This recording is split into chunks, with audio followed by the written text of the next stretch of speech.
Oko 200 radnika Global ispred koksne industrije Lukavac održalo je jutros štrajk upozorenja. Ovom prilikom u krugu preduzeća iskazano je nezadovoljstvo radnika alarmantnim stanjem u Gikilu, u donedavno jednom od najvećih izvoznika u Bosni i Hercegovini, koji sve više tone u finansijski minus, zbog kojeg se sve otvorenije spominje i mogućnost stečaja. Prema riječima sindikalnih predstavnika, neizvjesnost je postala svakodnevnica. Na isplatu drugog dijela avgustovske plate i uplatu doprinosa još uvijek čekaju, dok dugovanja fabrike iz dana u dan se gomilaju i ugrožavaju njen daljni rad. Zbog neispunjenja traženih zahtjeva, za sutra je zakazan generalni štrajk. Sutra u 8 sati stupamo generalni štrajk, ne znamo koliko će trajati, on će trajati sve do ispunjenja naših zahtjeva, isplate toplog obroka i pola plate iz avgust mjesec što je zaostalo i da nam uprava da na uvid da su oni napravili sa poreskom sporazum da će doprinosi od marta mjeseca za staž biti uvezan. Generalni štrajk može trajati 10 dana, može trajati mjesec, znači mi smo toliko složni, sindikat je složan, radnici, koksari su uvijek bili složni i humanitarni, pomagali smo i drugima i očekujemo sad i pomoć od vlade federalne i vlade kantona da izađu ovim radnicima u susret. Znači, trajat će sve do ispunjenja zahtjeva. Na današnjem štrajku upozorenja podršku radnicima dali su predstavnici Granskog sindikata, odnosno predsjednica sindikata Hemije i Nemetala Federacije Bosne i Hercegovine Elvana Smajlović, koja se obratila radnicima, a konkretne odgovore na pitanja radnika nakon dužeg vremena i niza upućenih zahtjeva iznijeli su predstavnici menadžmenta. Koksara je kompleksno pitanje već decenijama. Zaista vi znate da od Pramoda Mitala da postoji taj arbitražni postupak koji će koštati državu u stvari najviše, a problem okolišne dozvole je bio u prošlosti. Svašta se nešto izdešavalo, tako da ja sam sad govorila na ovom skupu radnika da mi je žao što vrlo radišni, vrlo pošteni radnici stalno se susreću s nekim problemima i stalno su u nekim borbama. Rješenje je vrlo kompleksno. Ja lično mislim da postoji, ali ne vidi se jasno koje je rješenje. Dakle, predsjednik je sad govorio o zahtjevima radnika, između ostalog, znači to je jedan od onih prioritetnih životnih isplata plaće. Oni u stvari kasne pola plaće i isplatu toplog obroka i problem je neuplate doprinosa.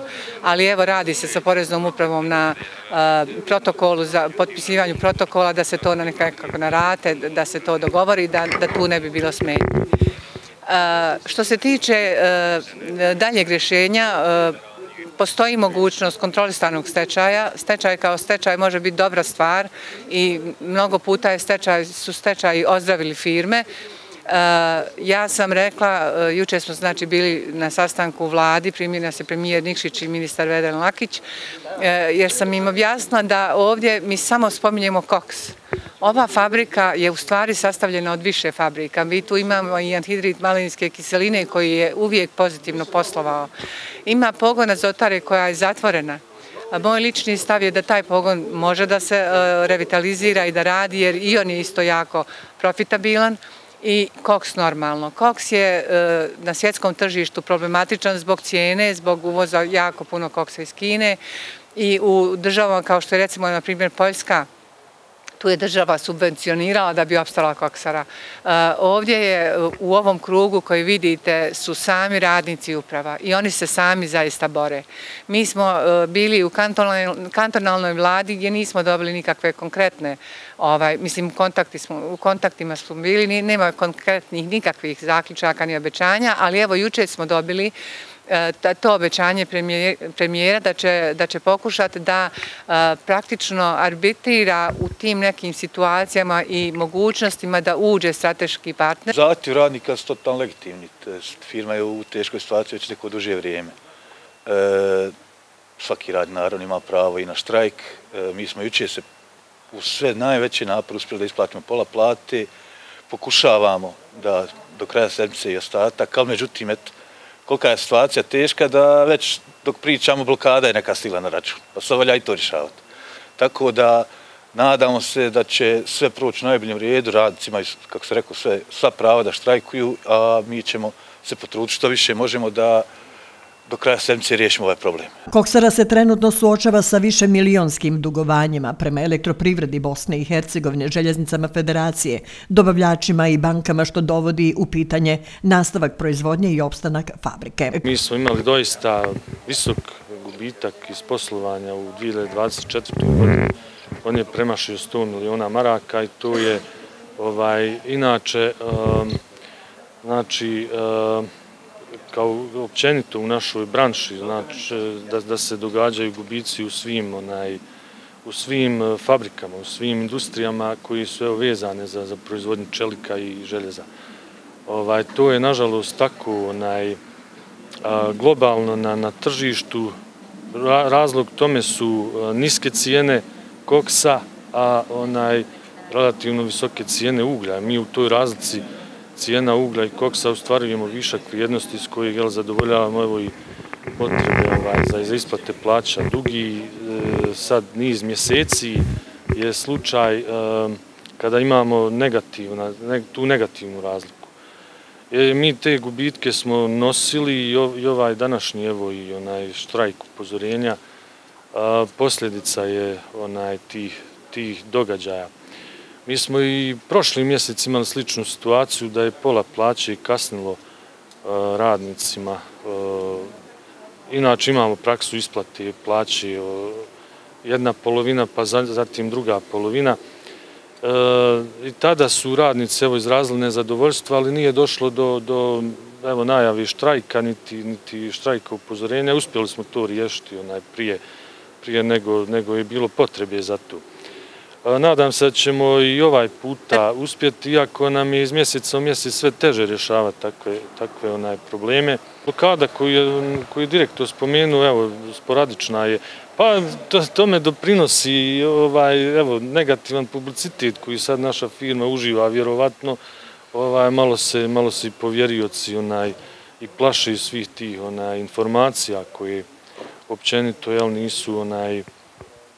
nisu dobre kad je u pitanju poslovanje koksari. Mi smo imali jednu ekstremno dobru godinu u poslovanju. Dakle, 2022. godine podaci o tome govore da su cijene koksa, ilustracije radi sa današnjim cijenama, bile 4 puta više nego što su sada.